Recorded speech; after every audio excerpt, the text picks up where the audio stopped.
and someone I have the great honor of calling a friend.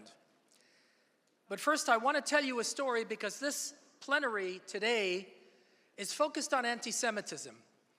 And since October 7th, it's easy to think that anti-Semitism, at least ferocious, vicious, ugly anti-Semitism, is kind of new. So I want to tell you a story.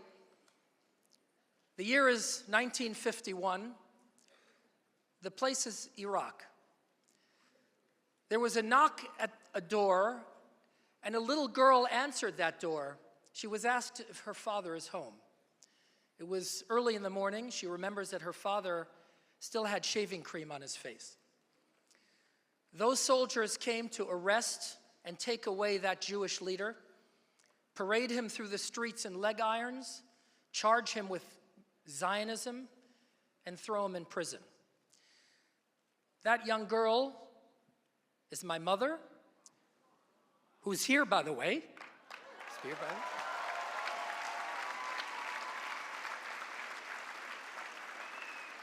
And that prisoner of Zion is my grandfather. Why do I tell you this story?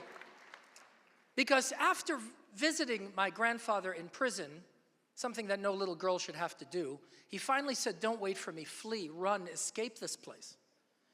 And so my family fled. My grandmother, my mother, little girl, and my uncle who was a toddler.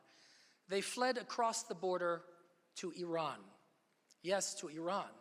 Because that Iran, unlike the vile, despicable medieval theocracy we see today, that Iran was a country that was pro-Israel and philo-Semitic. And the Shah of Iran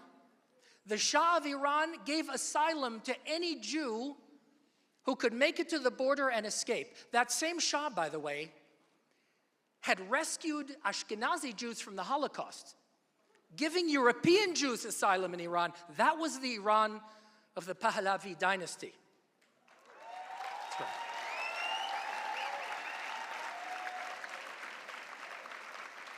You might have noticed there are demonstrators outside. In fact, now they're in the room waving flags. These are Iranian Muslim demonstrators for Israel.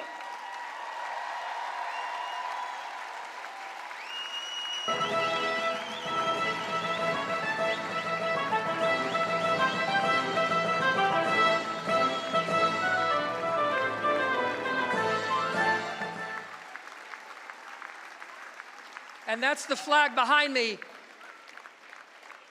Dear friends, it is my enormous privilege to present to you His Royal Highness, the Crown Prince of Iran.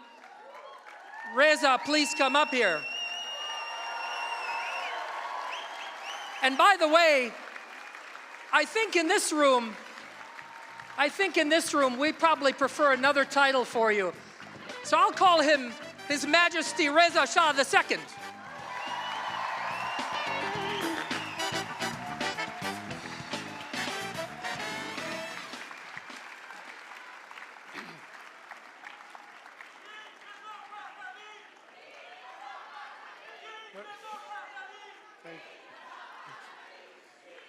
Your Excellencies, distinguished guests, ladies and gentlemen, good afternoon. I would like to begin by thanking Dr. Adelson, Mr. Carr, and their team for convening such an important conference at such an important time. Today, we are on the precipice of history, not only for our nations and our people, but for civilization.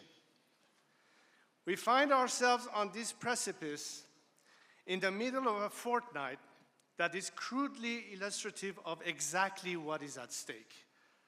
Just days removed from the second anniversary of the murder of Mahsa Amini and the slaughter of hundreds of Iranian protesters, and days from the first anniversary of October 7th and the mass murder of hundreds of Israeli civilians. These crimes, these violations of basic dignity, these insults to humanity happened hundreds of miles away from one another. The victims were from different nations, shared different faiths, and spoke different languages. Different men pulled the triggers, wielded the clubs, and plunged the knives. But the culprit in each was the Islamic Republic, and the man at its bloody helm, Ayatollah Ali Khamenei. These two terrible anniversaries in between which we find ourselves, however, are not standalone events. In the 1980s, the Islamic Republic and its proxies murdered Lebanese Jewish leader Isaac Sasson, bombed the US Embassy and Marine barracks in Beirut, and mass executed Iranians' military officers, statesmen, and Jewish leaders like Habib El-Ghanian. In the 1990s, the Islamic Republic and its proxies bombed the Amia Jewish Center in Buenos Aires, killing dozens of civilians, bombed the Khobar Towers in Saudi Arabia, murdered former Prime Minister Shapur Bakhtiar, and killed dozens of dissident writers in a series of chain murders across Iran and abroad.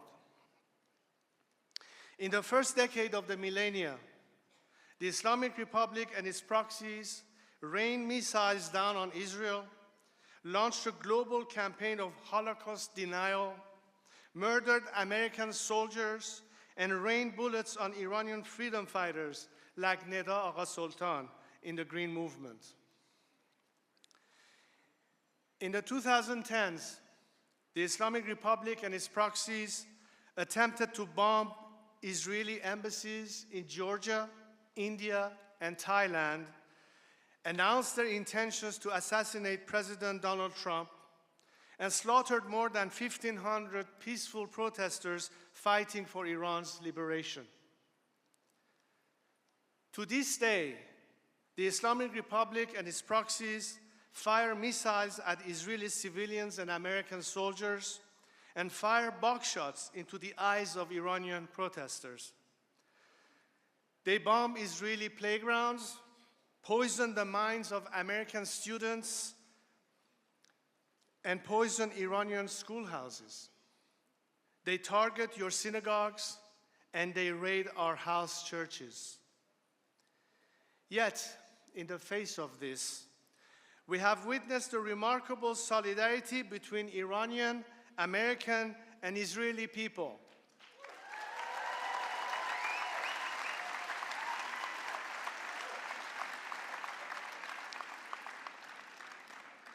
At the post-October 7th rallies in cities around the world, waving in the wind and shining in the sun, we saw the stars and stripes, the Star of David, and the Lion and Sun, the ancient and eternal Iranian flag, flying proudly side by side.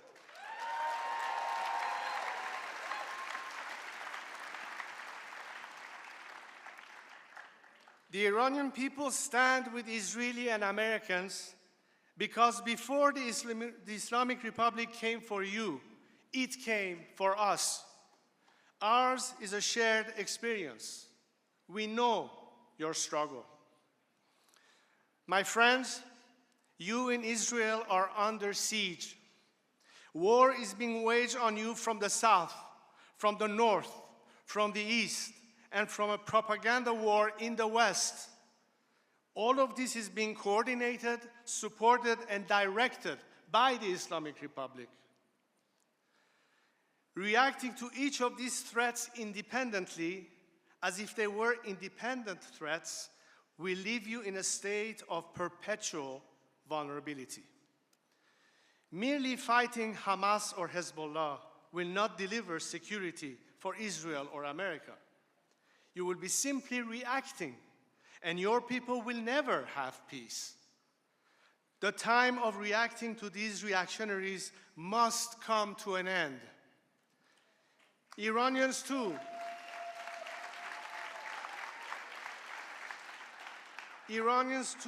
tried to deal with this regime.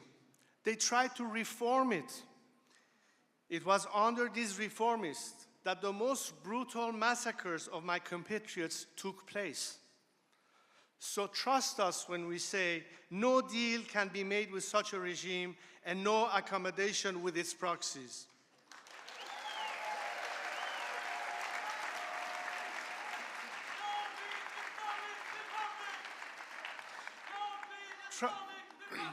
Trust us when we say that a regime that imports Hezbollah terrorists to murder its own citizens will never ever give up its jihad against you. Rising anti-Semitism is taking enough lives on its own. But the 20th century showed us that when that hateful ideology is backed by a regime that seeks to enforce it through violence, it is considerably more dangerous. So it is time to say enough is enough. It is time to draw a red line. Sadly, that red line had to be drawn with the blood of innocent civilians. Our Nika and your Shani, our Puya and your Hirsch. The only path to honor their sacrifices, to prevent more innocent victims, and to bring peace for Israel, America, the Arab world, and my compatriots in Iran, is to send the Islamic Republic to the ash heap of history once and for all.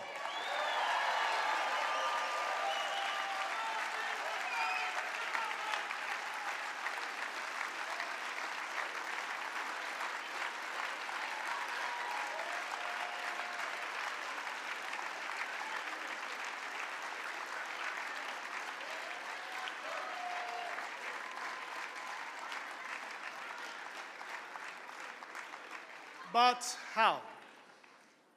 My friends, in the past year, Iranians and Israelis have stood in solidarity. But solidarity is no longer sufficient. Now it is time to do more than stand side by side. It is time to act hand in hand. As we stand on this precipice together, the question I put before you today is simple. Are you ready to do more than stand together?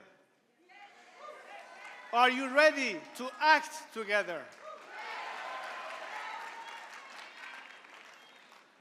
The people of Iran have made their stance clear. They are fighting against this regime every day, and they are doing it with no support from the outside world.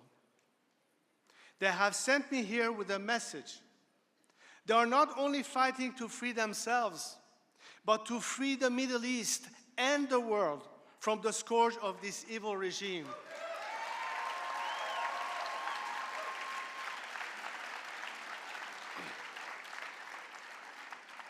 As they fight this fight against the Islamic Republic for all of us, do not leave them to fight alone.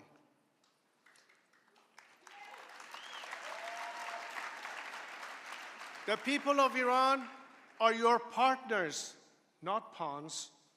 Pawns are expendable. My people are not.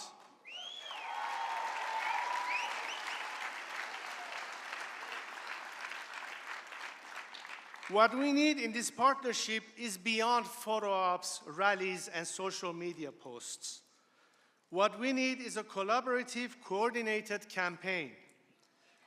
We need to reinstate maximum pressure on the Islamic Republic. We need to offer maximum support to the people of Iran. And we need to facilitate maximum defections from the regime so that we can peacefully transition from this criminal dictatorship to the secular democracy the Iranian people are fighting for.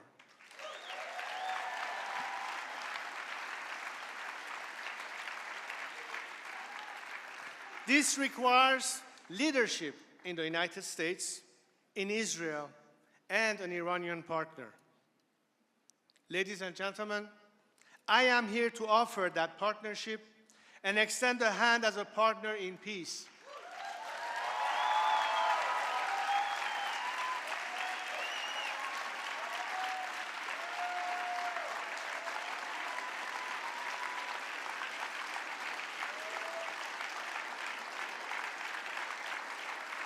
It is through this partnership, thank you.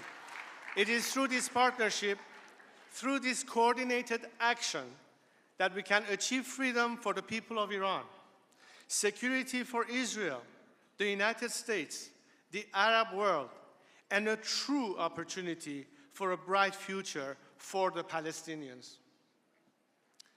If we fail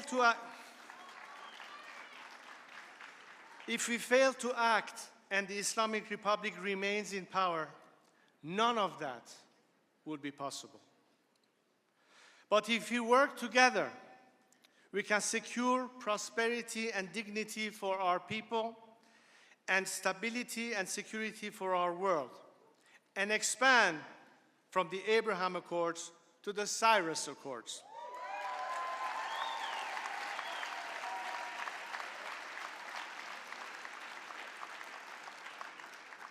As we stand on the precipice of history, we do so united in our values and our vision.